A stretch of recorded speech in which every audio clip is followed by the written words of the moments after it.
Job मामले में आज सुनवाई होनी है।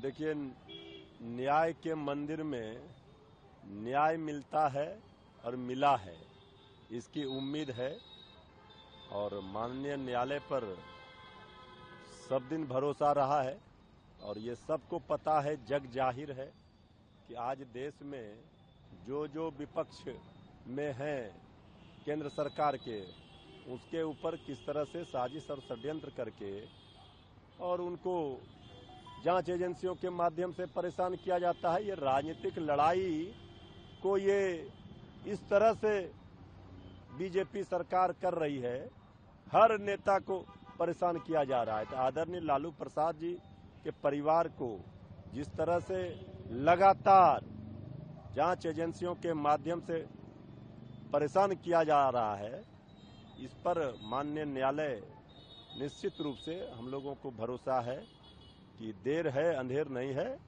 न्याय मिलेगा, न्याय होगा।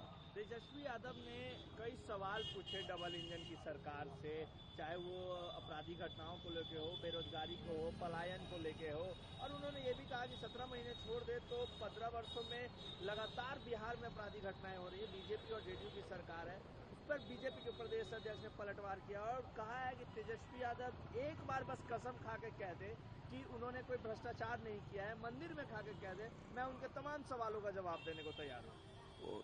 एक बार बीजेपी के लोग आधा बार 100 बार कसम खा के बोल दें, वो कह रहे एक बार, हम तो कह रहे आप आधा बार कसम सीने पर हाथ रखकर बोलिए कि बिहार का ये हाल क्यों हुआ है, बिहार अपराधियों के तांडव से क्यों करा रहा है, बिहार पलायन क्यों हो रहा है लोगों का, बिहार में क्यों रोज हर 2 दिन के बाद कोई पुल गिर रहे हैं, क्यों भ्रष्टाचार अपराध चरम पर है, क्यों नहीं बिहार में विकास हो पाया, डबल इंजन की सरकार में बिहार को क्या मिला, विशेष राज्य का दर्जा क्यों नहीं मिला। अरे ये तो बोलिए।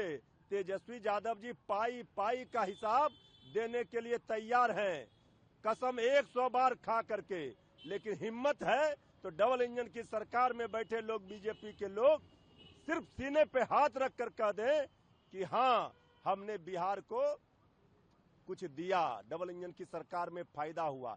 तेजस्वी यादव जी ने तो 5 लाख नौजवानों को नौकरियां दी, तेजस्वी यादव जी ने कई ऐतिहासिक कार्य कर दिखाए। इसके लिए कसम खाने की जरूरत नहीं होती है, इसके लिए ईमान चाहिए, नियत चाहिए, वो तेजस्वी यादव जी का साफ है।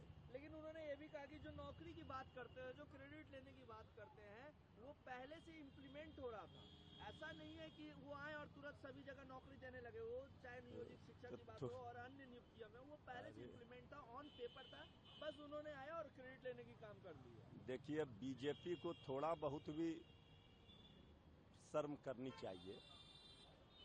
जब तेजस्वी यादव जी 2020 के चुनाव में कह रहे थे 10 लाख नौकरी देंगे, तो क्या बोल रहे थे ये लोग कि कहां से देंगे, पिताजी के घर से पैसा आएगा, ये कह रहे थे। और जब तेजस्वी यादव जी सरकार में आए, 17 महीने में 5 लाख नियुक्ति कर दिया, 3 लाख प्रक्रियाधीन करके आया, 8 लाख नौकरी का हिसाब सीधे है। बीजेपी बताए अपने 17 वर्षों के शासनकाल में कितने लोगों को रोजगार दिया, इसी में फैसला हो जाएगा कि कौन सही कौन गलत। प्रधानमंत्री मोदी यूक्रेन दौरे पर हैं, जहां पर यूक्रेन के प्रधानमंत्री ने कहा कि यूक्रेन और रूस के बीच जो वार चल रहा है, उसको अगर कोई देश शांति बहाल कर सकता है तो वो भारत है। भारत एक बड़ा देश है, वहाँ के प्रधानमंत्री शांति को लेकर, ये वॉर को थमने को लेकर, पुतिन को रोकने को लेकर वो सक्षम है। देखिए, भारत तो अहिंसा का पुजारी रहा है, शांति का पुजारी रहा है, ये कोई व्यक्ति का उपलब्धि नहीं है।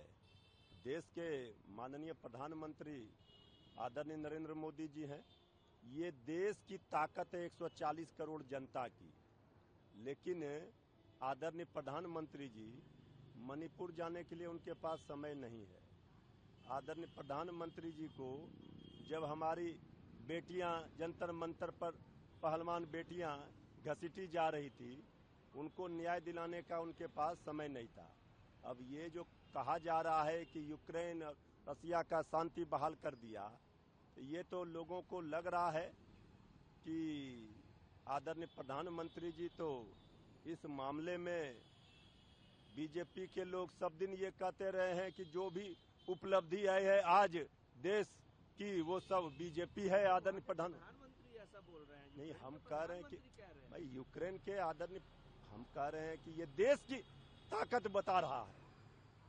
अगर विदेशों में भारत की मजबूती का बखान, भारत शांति का प्रतीक है, भारत अहिंसा का, ये गांधी का देश है, ये सबको पता है। तो विदेश में जो भी लोग हैं उनको पता है ये भारत की ताकत क्या है, इसलिए वो ये बता रहे हैं।